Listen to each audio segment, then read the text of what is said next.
대선을 8개월 앞두고 여야 모두 후보들의 출사표가 이어지고 있죠. 이들의 비전을 직접 들어보는 시간을 마련했습니다. 대선 후보에게 듣는다. 첫 순서로 오늘 예비후보 등록을 마친 여권 후보 지지율 1위 이재명 경기지사를 경기도청에서 제가 만나고 왔습니다.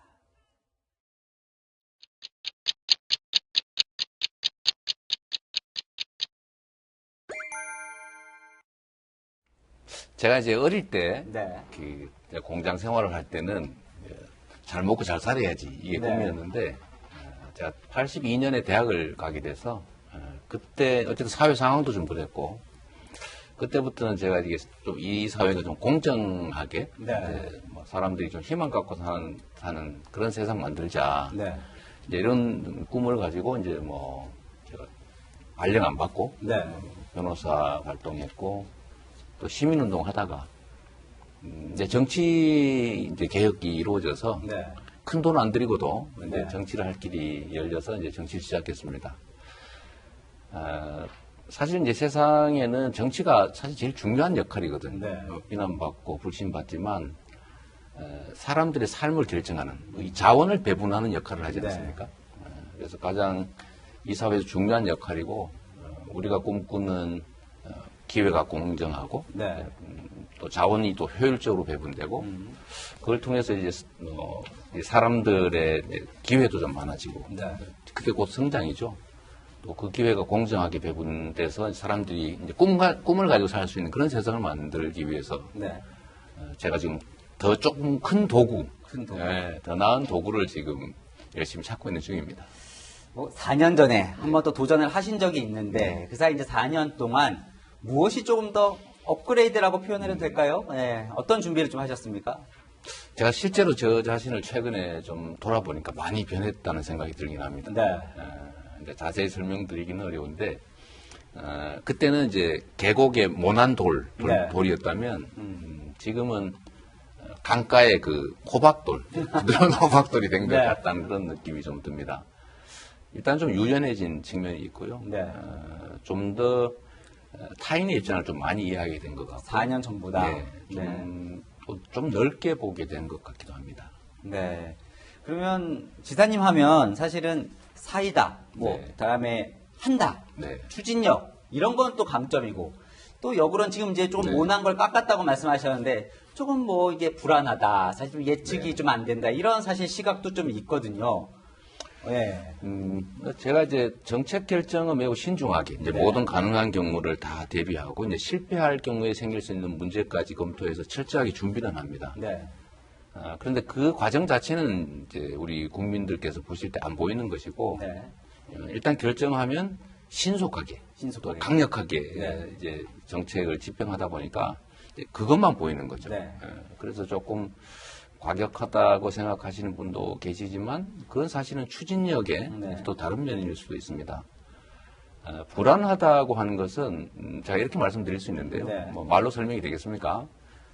제가 이제 시장 8년, 도지사 이제 3년을 넘겼는데 그동안에 제가 새로운 정책을 참으로 많이 했습니다만 제가 감히 말씀드리건데 실패한 것은 없다. 그리고 남들이 하지 않는 즉 갈등이나 아니면 부담 때문에 피하는 그러나 꼭 해야 될 일들을 네. 제가 과감하게 해왔기 때문에 네. 불안하다고 느끼시긴 하지만 최종 결과는 전부 다 성과를 냈고 한 가지 제가 안심하시라고 말씀드릴 수 있는 것은요. 저는 이제 법률의 범위 내에서 주어진 권한 범위 내에서 네. 해야 될 일을 했을 뿐이지 제가 하지 말아야 될 일이라든지 네. 또 부당한 일이라든지 뭐 이런 일은 한 기억이 없어요. 네. 혹시 그런 게 있으면 좀 지적해 주시면. 지사님이 어쨌든 이제 제표 정책하면 가장 먼저 네. 떠오르는 건 사실 기본소득 관련된 네. 겁니다. 지금 이제 대통령이 되시면 그러면 1단계로는 매년 50만 원씩 이제 받는 걸로 네. 그리고 점점 해서 늘려서 월 50만 원까지 가는 거. 그걸 지금 임기 내에 마치시려고 보시는 건가요? 그건 불가능하죠. 네. 그러니까 국가의 장기 계획을 세우는 것이고요. 네. 제가 말씀드리는 기본 시리즈라고 하는 게 이제 기본 금융, 또 기본 주택, 네. 기본 소득 이렇게 구성되어 있는데 기본 대출은 이제 도덕적 해이가 발생하지 않는 금액, 그러니까 네. 10만 원 이하 이 정도를 서민들도 은행을 이용해서 저리 장기 대출을 할 기회를 주자. 기본주택은 주택 문제가 워낙 심각하니까 이 공공택지에 지어지는 주택을 로또 형식으로 분양해서 투기 자산으로 만들지 말자. 중산층도 살 수 있는 역세권의 넓은 평수에 저가의 공공임대를 공급하자는 것이기 때문에 뭐 큰 돈이 드는 건 아니고 근데 기본 소득은 좀 이제 재원 문제가 좀 논란이 될 수 있습니다. 근데 우리 사회의 가장 심각한 문제가 양극화고 불공정, 불평등이죠.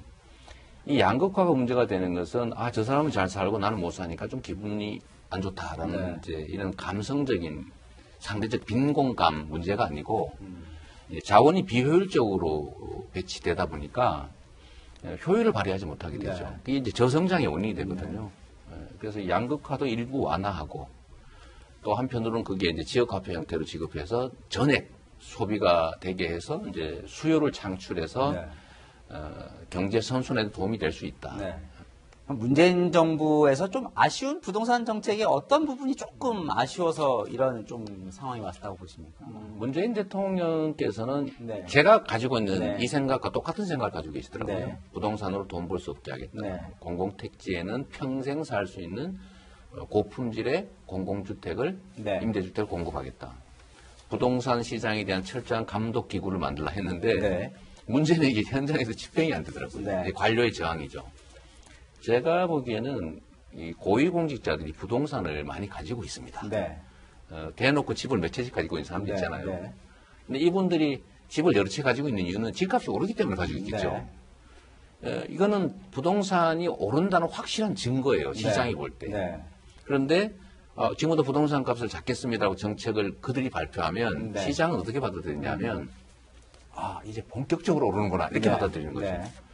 그래서 공직자들에 대한 국민들의 신뢰, 정책에 대한 신뢰가 반드시 필요한데 그러려면 고위공직자들이 불필요한 부동산을 가지고 있지 말아야죠. 근데 신뢰의 원천인데 일단 그게 조금 부족한 것 같고 또 현장의 정책 결정 집행하는 관료들이 아주 세밀하고 완벽한 정책을 만들어야 되는데 제가 보니까 꼭 구멍이 하나씩 있어요. 근데 그게 몰라서 그랬는지 아니면 일부러 그랬는지는 제가 잘 판단이 안 섭니다. 아까 대통령이 왜 되시고 싶으십니까 여쭤봤을 때 공정 얘기를 하셨습니다.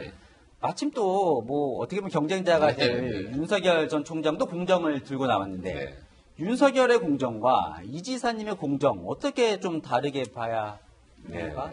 좀 차이가 좀 많습니다. 그건 어떤 거냐면 이제 국가 기능이라고 하는 게 이제 새로운 길을 만드는 정치 또는 입법 영역이 있어요.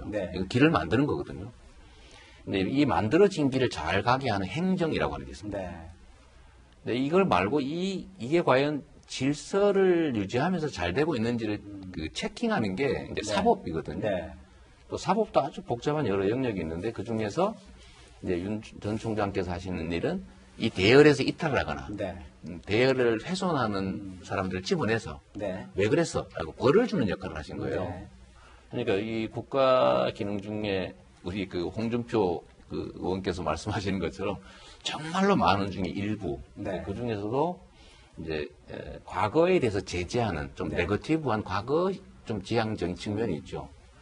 근데 제가 말씀드리는 공정은 좀 미래지향적이고 또는 포지티브한 측면이 있는 겁니다. 우리는 공정한 경쟁의 룰을 통해서 또는 공정한 기회 배분을 통해서 또는 합당한 결과 배분을 통해서 사람들이 이제 희망을 가지고 열정을 다할 수 있는 사회를 만들어야 되는 것이고 또 자원을 공정하게 배분해야 우리 사회가 가지고 있는 총 자원이 효율을 최대한 발휘하지 않습니까? 그 누구는 논에 뿌릴 벽시도 없는데 누구는 이렇게 뭐 창고에 산더미처럼 쌓아놓고 있다면 그 사회 전체의 생산성은 떨어질 수밖에 없죠. 그러지 않도록 하는 좀 미래지향적이고 모두가 함께 누릴 수 있는 그런 포지티브한 공정이라고 좀 저는 분류할 수 있을 것 같아요. 어제 혹시 윤 전 총장 보셨습니까?